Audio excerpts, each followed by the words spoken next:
I know, I've been gone for way too long. I've been MIA for like a whole month. But I am back and I'm here today with a recipe that you are going to just, ow. I don't even know where I was going with that. But I can promise you this recipe was worth waiting an entire month for, and I'm gonna tell you why. I literally make this recipe twice a week. I'm gonna be showing you guys how to make a creamy Tuscan chicken and pasta. This is so stinking easy, so stinking good. The flavors are just magnificent. So without further ado, let's get started. So the first thing we're gonna do is work on our chicken breast. Now I'm using boneless, skinless chicken breast as usual, and I am placing some plastic wrap over the top to prevent chicken splatter, and I'm going to pound them out to about 1/2 inch thick. Then I'm gonna season it with some salt, some pepper, red pepper flakes, and of course, my favorite, Italian seasoning. And I'm gonna do that on both sides. Now we're gonna be making this in a COSORI pressure cooker. A lot of you guys may have an Instant Pot, which is essentially the exact same thing. I personally like this one a lot better than the Instant Pot. I have fallen in love, and now I see why everybody loves pressure cooking. This is amazing. That's what makes this recipe so quick and easy. So we're gonna start off by setting it to brown, and we're gonna brown the chicken on both sides just to get some color, not to cook it all the way through. And I'm making sure that the temperature is on high so that it gets a really nice golden color. So to the pan, I'm adding a little bit of butter and some olive oil to prevent the butter from burning. And then you can go ahead and add in your chicken breasts. Now you just wanna brown these on both sides, so as long as it takes to get a little bit of color on both sides. While that's happening, you can go ahead and chop up all your veggies. So I'm adding some onion and a fresh red tomato from my garden. If you have fresh tomatoes from your garden that time of year, use it, because there is nothing like a homegrown tomato going in a recipe. My chicken breasts are brown on both sides, so I can go ahead and remove those.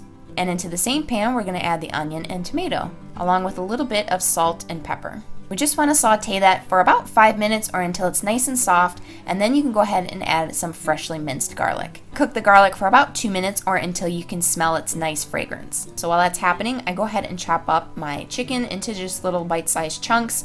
Now it looks like it's cooked all the way, but it's really not. It's almost there. In the center it was a little bit pink. I know it seems like a weird way to cook chicken, but just trust me when I tell you this recipe will come out perfect every time. So go ahead and add that into the pot, and then we're gonna add some uncooked rotini pasta, a little bit of chicken stock, some half and half. You can use milk, you can use all heavy cream, it's totally up to you. Both work perfectly fine. Give that a really good stir. And for seasonings, I'm going to be adding salt, pepper, red pepper flakes, and of course, Italian seasoning. I mean, come on, it wouldn't be complete without that. Now we're gonna add in some Asiago cheese and some Parmesan cheese. This really makes it extra creamy. Give that a really good stir to make sure everything's super nice and incorporated. And now's the easy part. You just put on the lid and it's time to cook. So you wanna make sure the lid is in a locked position. And you also want to make sure that the valve is closed on lock so that there's no steam coming out. Now I'm going to hit manual and set it to high pressure cook. And we're going to set the timer for only 10 minutes. Now keep in mind it takes about 5 to 10 minutes for the thing to heat up, and then it will start counting down from 10 minutes. Now you'll know when it's pressure cooking when you see this little red valve pop all the way up, and that means it's unsafe to open it. So unless that valve is down, absolutely do not open the pressure cooker. So once it's done, the timer's up, I turn it off, and then I do a slow release by opening the valve. You can do this with a towel if you're afraid of your hand getting burnt, but it never happens to me. So I just unlock it, let the steam come out, and once that red valve pops down, you know that you're free to go ahead and open it, and you are gonna get blasted in the face with the most delicious smells you've ever smelt in your entire life. I mean, whew! That is some delicious smelling steam.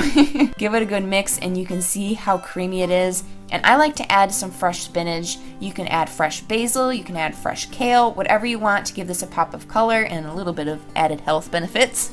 Give that a good stir and it will go ahead and wilt all on its own in a matter of seconds, and you are ready to serve. You got creamy, delicious Tuscan chicken and pasta that is so impossible to resist. So here is the beautiful final product. As usual, these smells have me salivating and I am not waiting. Hey, that rhymed.